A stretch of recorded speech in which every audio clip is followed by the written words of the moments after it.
Hello again, farmers. I am Jim Bob. Welcome back to Big Bud Farm. And as we're making our way over to our pickup truck, let's just bring up our animal menu. You can see our sheep are in desperate need of a little bit of love and attention today. Very, very low on food and water. So we're going to make our way up and give them a quick feed and top up their water trough. And then when we're done with that, we are going to head all the way down to the bottom of field 1 and start our harvest. We have plenty of equipment all lined up and in position. And we are raring to go. It's a cloudy day. Hopefully the weather's going to improve in the not too distant future. We'll get a little bit of sunshine. But for now, we're just going to have to put up with the cloud and the fog. A little bit of a dull day so far.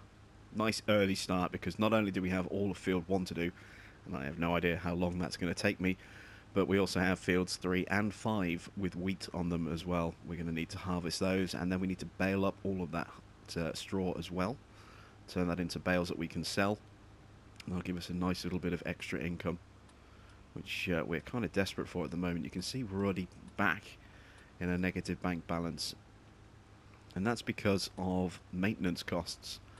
We had around $20,000 or so left over, and that has already been eaten up.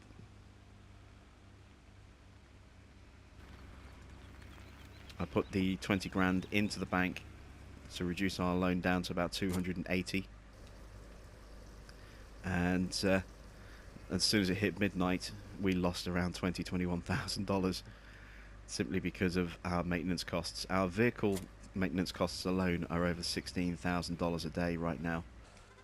So it might be time for us to start thinking about getting something like a solar panel, just to help offset those costs a little bit. I don't really want to become too dependent on placeables as an income. You know, we've worked this hard so far and done everything, you know, legitimately, and I don't really want to have to start depending now on placeables just to earn our money for us. But with our maintenance costs so high, you know, that would help just a little bit, make them a little bit more manageable. They wouldn't cover them entirely, so we would still lose money each day, but it wouldn't be quite as much.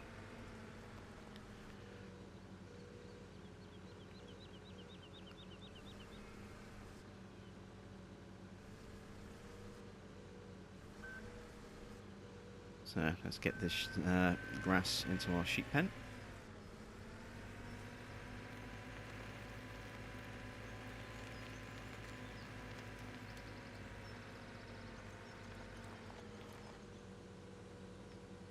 There we go. Get ourselves out of the way of our little Lely Juno nice and quickly there.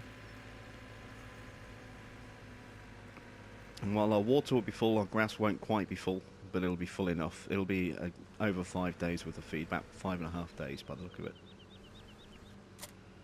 So we drop the claw. Let's go put this back over in the opposite end of the sheep farm, ready to collect those pallets of wool. And then we'll make our way down and start our field harvest.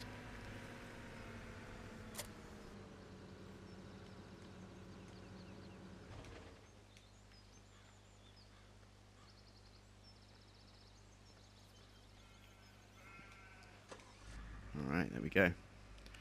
So, time to head down to the bottom of field 1.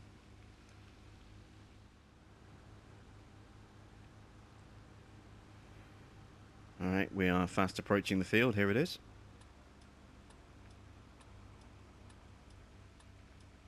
And we'll pull up our truck just here, out of the way. And as you can see, we have our equipment all lined up and ready to go. So we have our 2 CR1090 combines side by side, and we have our auger wagon here, pulled by a Big Bud 450. And you'll also notice, just through the fog there, right where the cursor is, we have a Bromar mother bin lined up. We have another one at the other end of the field as well, and that'll be so that I can unload the auger after each pass. Make sure that we are able to actually get underway. So let's get these 2 combines started up.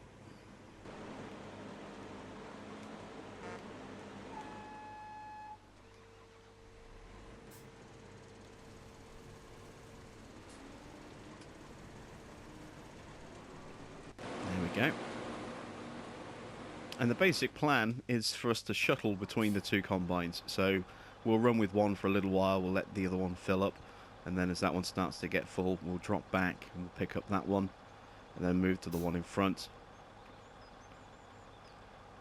Once it's been emptied, and that one is ready to fill up again.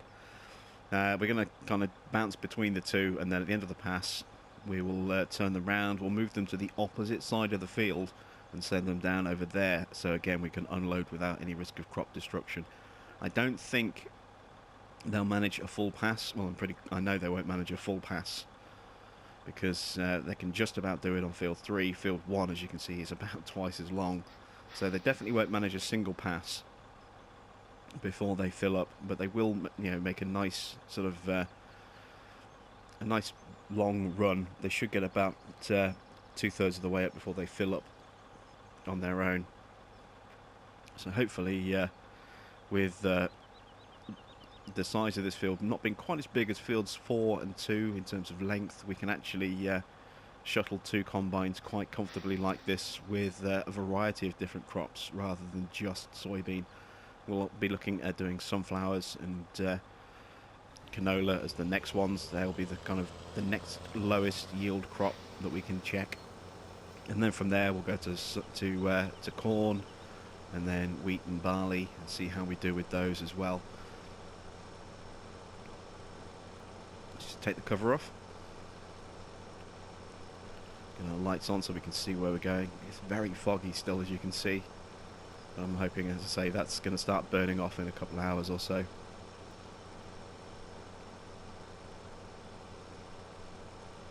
So let's just run with the second combine to start with.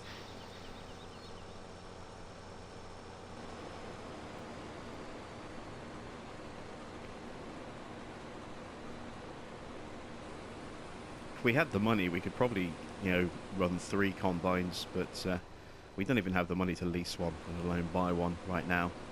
So we'll have to see about that in the future.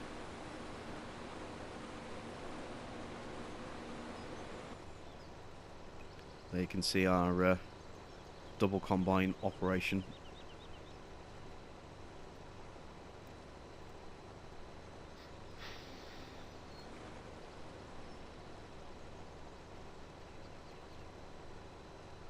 We're drifting a bit. Yeah, we are. We're drifting away too much. Let's just edge our way back over.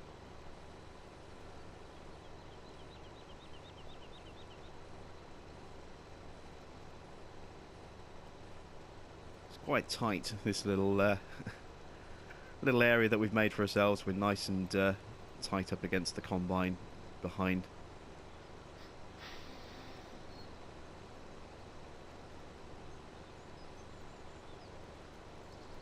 But we'll run with this one for a little while, and then as the front one gets a bit more full, we'll shuttle up to that one, empty that, and then run with that one for a little while, and then drop back to this one again when this one's ready to start unloading.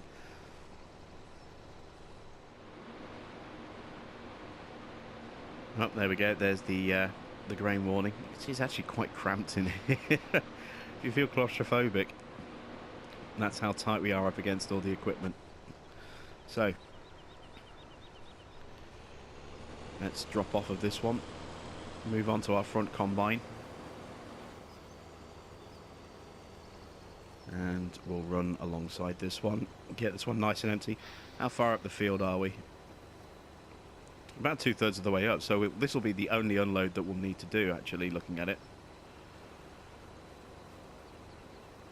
So it looks as though we probably don't need both mother bins for this particular field, at least with this crop setup. We'll see how much we have in our auger, our chaser bin at the end of this pass here.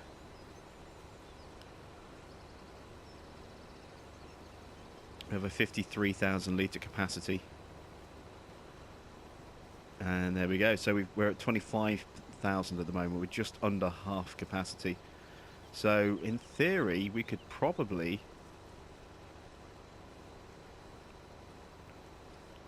run all the way to the end of the field like this,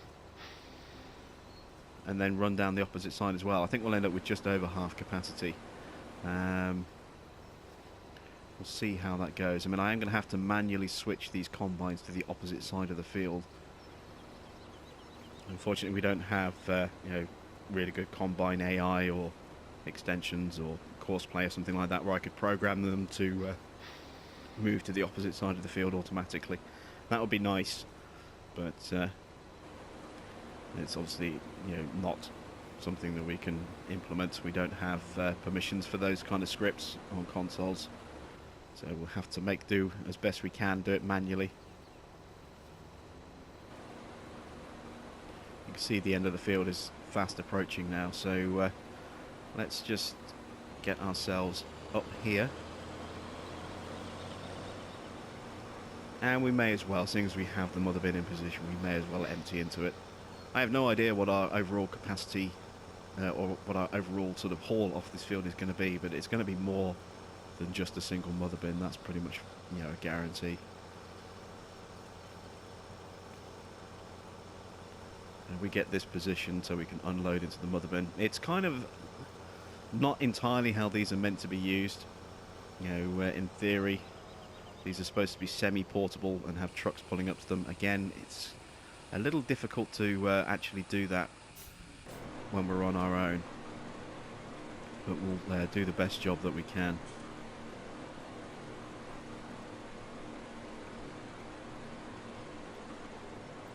There we go, so that's the first combine done. Just going to do that there. So I blocked this one, which is now almost... oh no, it's not almost full, it's... beacons up because it's blocked. There we go. So this is how we're basically going to have to shuttle them from side to side. Obviously it'll be a much easier job as the width of the field gets narrower as we continue to work it. But we'll get these two combines kind of sort of set up and in position, and then we'll send them both off. Again, we want to try and keep them relatively close together. So rather than just sending this one off straight away, we'll just line it up in position, and then we'll bring the other one over first, then we'll get the first one underway, and then we'll release this one. It's a little bit backwards, but it's the way we have to do it, unfortunately. As I say, this is the constraints of single player, is that you can't keep everything perfectly fluid all the time.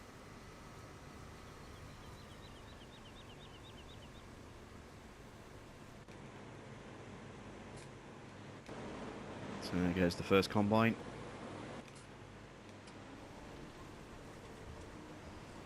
Get this one set up and in position.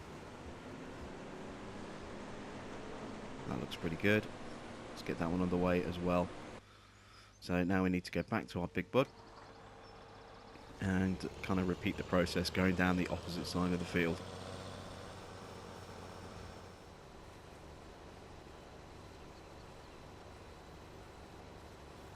There we go, you can see he's getting the warning.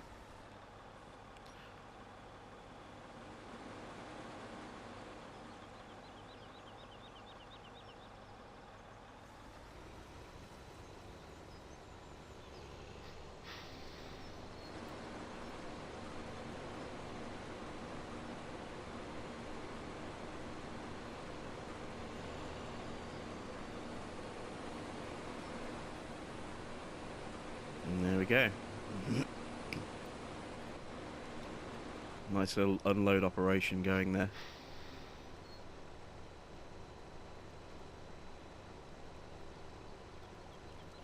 And you can see it's brightening up as well. Sun is definitely starting to come out now. That's what we like to see.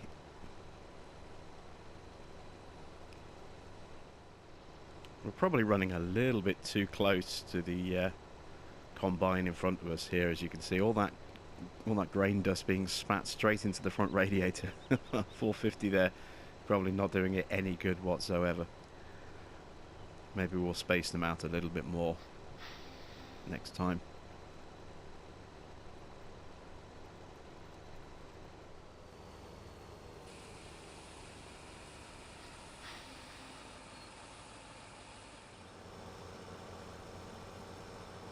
So we have a little bit of mod news for you today. Nothing, stellar right yet.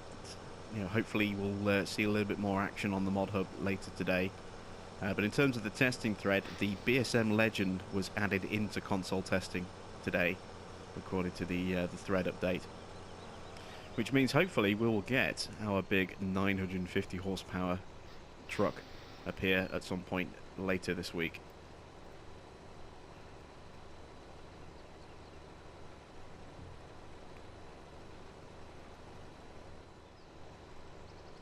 So let's take a quick look at our menu system.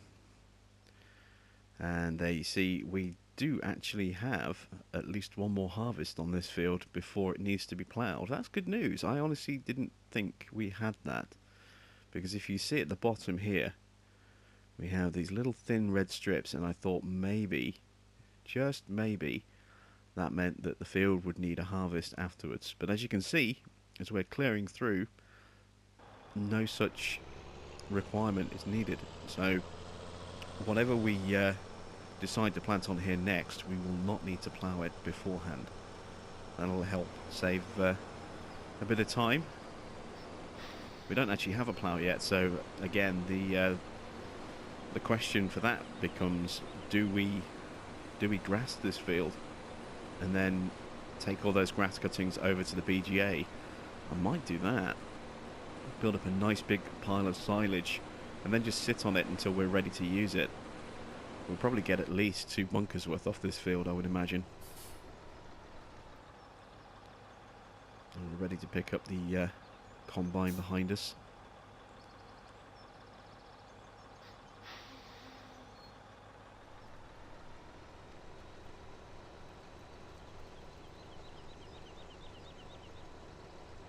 Make our way over towards it.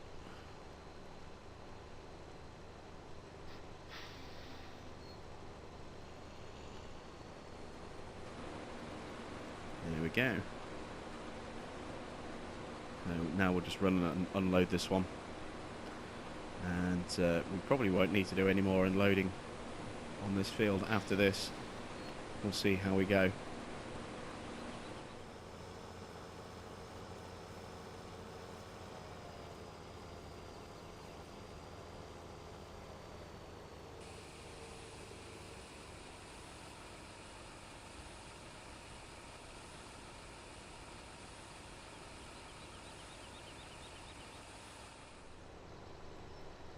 So while we keep a watching brief on these two, don't forget Avon Colony is a brand new playlist for Jim Bob Plays Games. If you haven't already checked that out, I do urge you to do so. It's a rather nifty little sort of city building simulator set in space. Really am enjoying that. It's available on PlayStation, Xbox and Windows, and we have a great demand for wool for 6 hours. Having just sold all of our wool, we now have a great demand for wool. Wouldn't you know? Never mind. So we can basically ignore that because I think we've only got about 1 pallet, if that. A bit of a shame there that we slightly mistimed our wool sale, but we needed it for all of our equipment, so it's not the end of the world. But yeah, if you haven't already checked out Avon Colony, I do highly recommend that you do so. It's a fun little game. I'm having quite a bit of fun with it. We're playing through some of the campaign right now.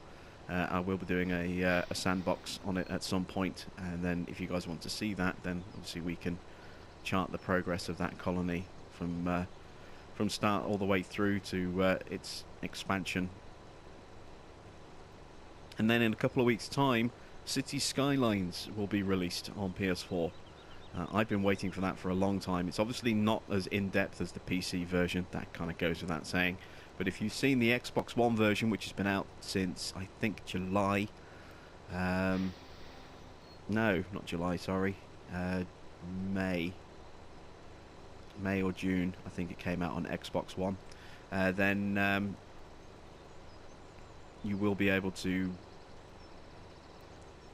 get a good idea as to what it's going to look like on PS4. It's going to be obviously pretty similar. I'm really looking forward to that. I've already pre-ordered it, and I will be bringing that to the channel as well. as we run through some scenarios, and again we'll do a big sandbox build, see just how good a city we can make, get all the infrastructure in place. Really looking forward to the transport management system. That's something that definitely appeals to me, so keep an eye out for that one coming in a couple of weeks time or so, and as I say, do please check out Avon Colony as well.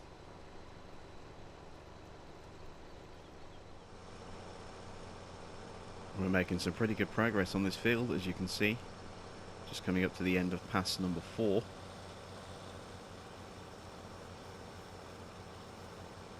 We've gone up and down the field twice now. Let's unload our auger.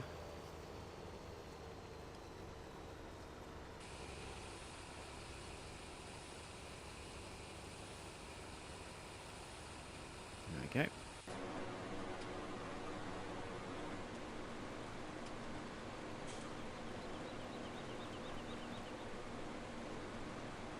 Like I say, it's a little frustrating that I can't just keep these running continuously, that I have to stop them like this, and I can't even move this one over without making sure that I've blocked off the other one first. Otherwise it will try and turn around and go straight back up the field again, facing into the field, which means I won't be able to unload it without destroying crops or stopping it and pulling it out. But these are the limitations of single player on console when you don't have all those wonderful script programs that you could install on PC. But you know, in a way, I think it allows console gamers to be a little bit more creative in some respects. You know, we come up with ingenious ways to try and figure things out.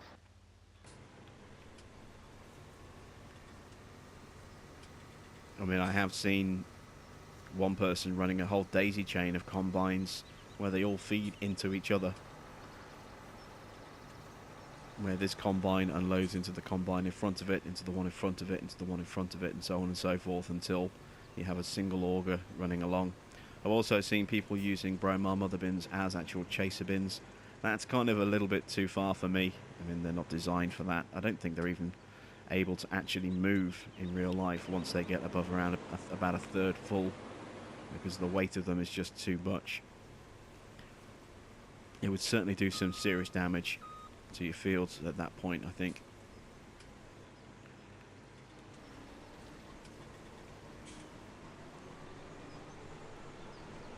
But you can see, even we've been a little bit creative, you know, with the forest that we created there, and you know,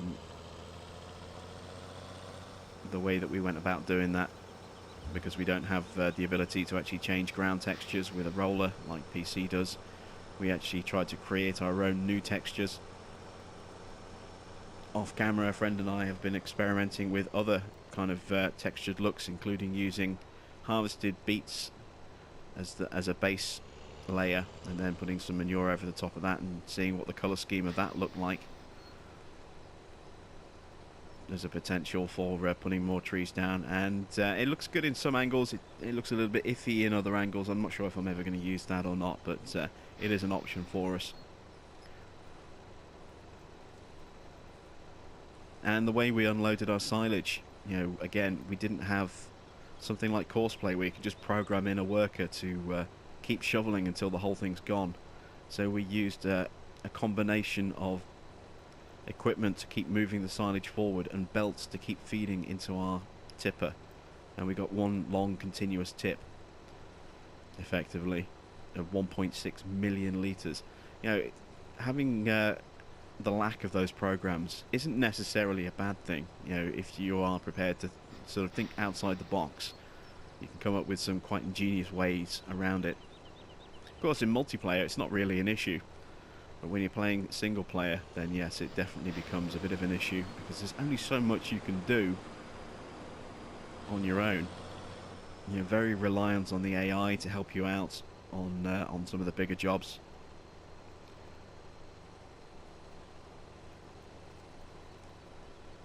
And you have to really kind of plan ahead, try and think exactly what it is you're trying to do. But it's a challenge that I enjoy, so we'll keep plodding away with that, and we'll see what else we can come up with next.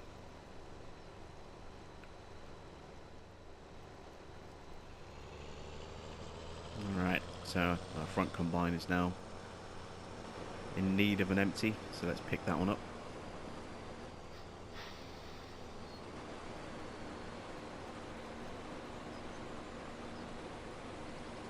And we'll run with this one just for another minute or two.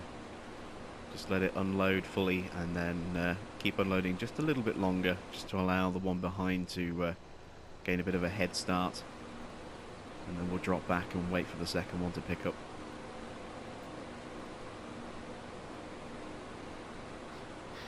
I'm trying not to just run alongside one continuously. I'm trying to drop back and wait.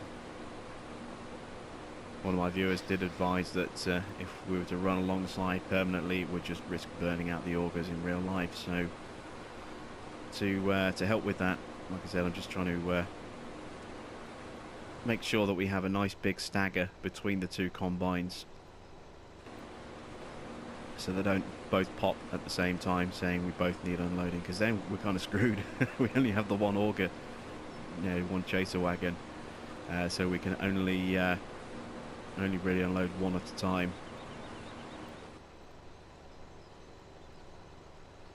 So when we hit 15,000 litres, we'll drop back.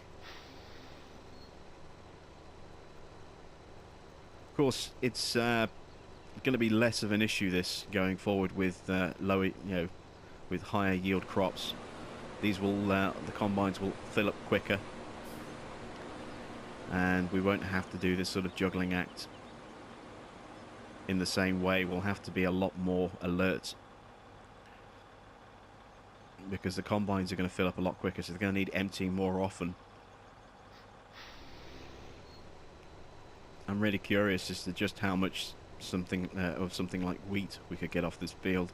It must be a huge amount. I mean, the number of bales, I doubt we'd even be able to make enough bales. I'm pretty sure we'd hit our bale limit before we even, completed baling up a field of this size. And if that's the case, God only knows how many bales we would get off something like field 4. And there we go, this one's ready to pick up as well, so now we'll pull alongside and we'll unload this one for a little while.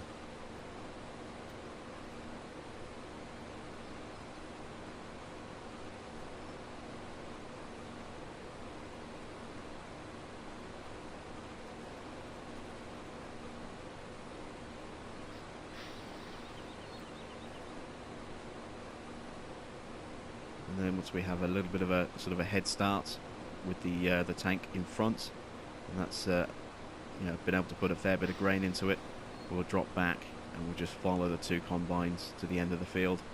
We probably won't need to do another unload after this, actually. We'll probably just let them run all the way. We might possibly need to tag the front one, but we're over halfway through the field, so it's unlikely. We'll probably just sit with this one till we hit 30,000 or so in the chaser, and then just drop back and let them do their thing.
As we near completion on this field, Just one other thing to talk about. We obviously got the news last week that there will be an update due very soon for the Massey Ferguson Old Generation pack. This is obviously something I've been really waiting for a lot because of the issues I had with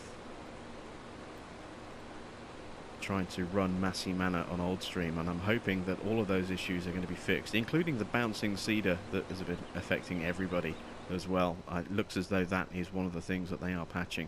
And on top of that, we're getting a combine harvester. I cannot wait for the new combine. So it does mean that we are hopefully going to be able to resurrect Massey Manor in the very near future. So do please keep an eye on the channel for that.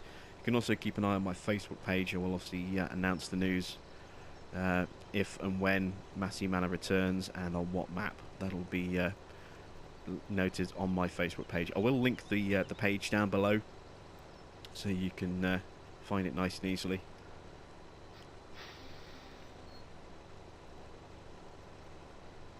But yeah, we could well be seeing the return of Massey Manor in the very near future as well. So looking forward to those changes with the BSM pack. Get those textures fixed, get the new combine in, and getting proper two-wheel drive as well. At the moment we have two-wheel drive visually, but the tractors still operate on four-wheel drive, so it'd be nice to actually get proper real two-wheel drive where the front wheels are loose and it's only the rear wheels that deliver the power. That will be a very interesting new experience.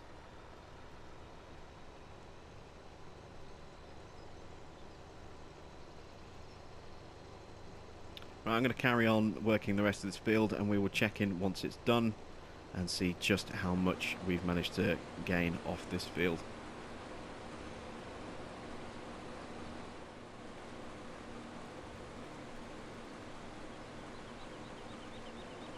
Alright, we're getting ready to hopefully start the final pass now.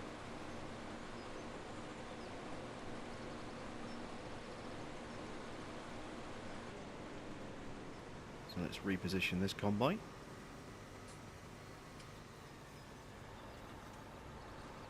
Oh yeah, this is easily going to be the final pass.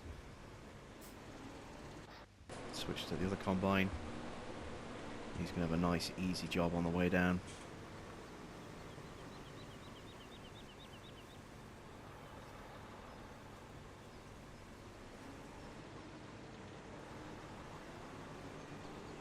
Alright, once we get to the end we'll see how much we have.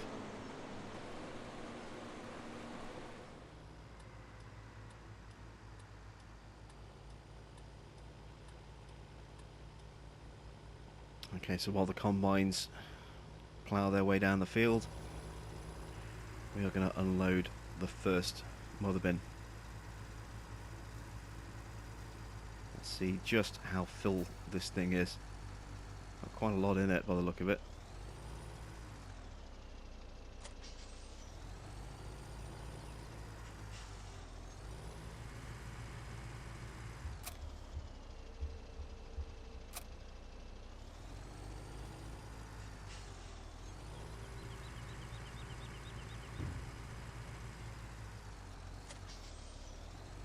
Let's see how we did.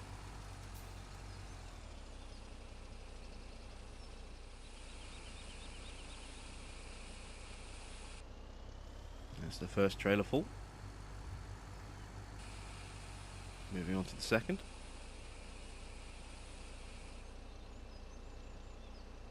Still a fair old bit of grain in there.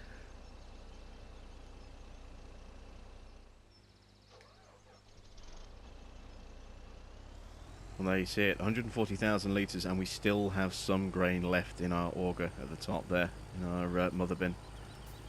So let's get this into the silo, come back and unload, and then we'll do the other trailer as well, the other mother bin. The first mother bin is completely emptied. We got 174,219 litres out of that one. Let's see how much we get out of this one. And to keep the guessing game going a little bit longer, I have actually put the cover on there as well. So it's anyone's guess as to exactly what our final total will be.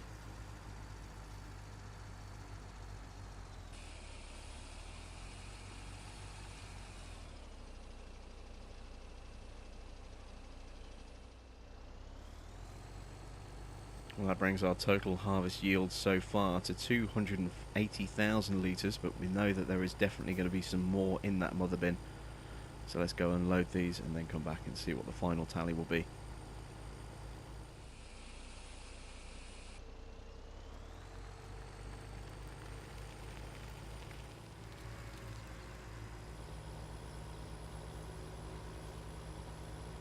Alright, so with 280,000 litres collected so far, how much do we have left?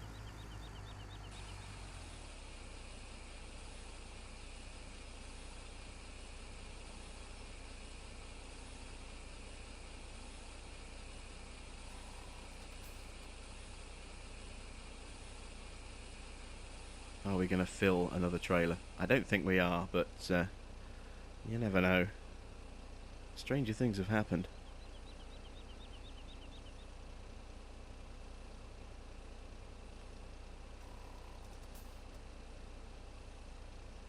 Well, that puts us at 320,000.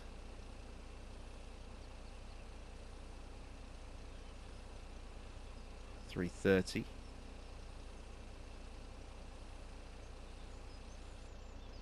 $336,086 litres.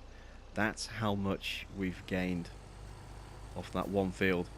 And all of that was free because we didn't pay to fertilise it 3 times. We didn't pay to seed it. Okay, we paid $5,500 in wages to harvest it, but that's a fair trade, I think. $5,500 for 336,000 litres of soybeans. That's an absolute steal. So when we come to sell those, that'll be a huge cash windfall. What is the price looking like right now, just out of curiosity? Probably pretty bad. It is, but Valley Grain is actually going up, so you never know. We might actually sell some of this pretty quickly. We'll see how things go on that. Anyway, I'm going to go and take this to our silos, and we'll call it an end of an episode right here. In the next one, we'll harvest our wheat and start baling. So thanks for watching. I am Jim Bob, and I will catch you back on Big Bud Farm on Saturday.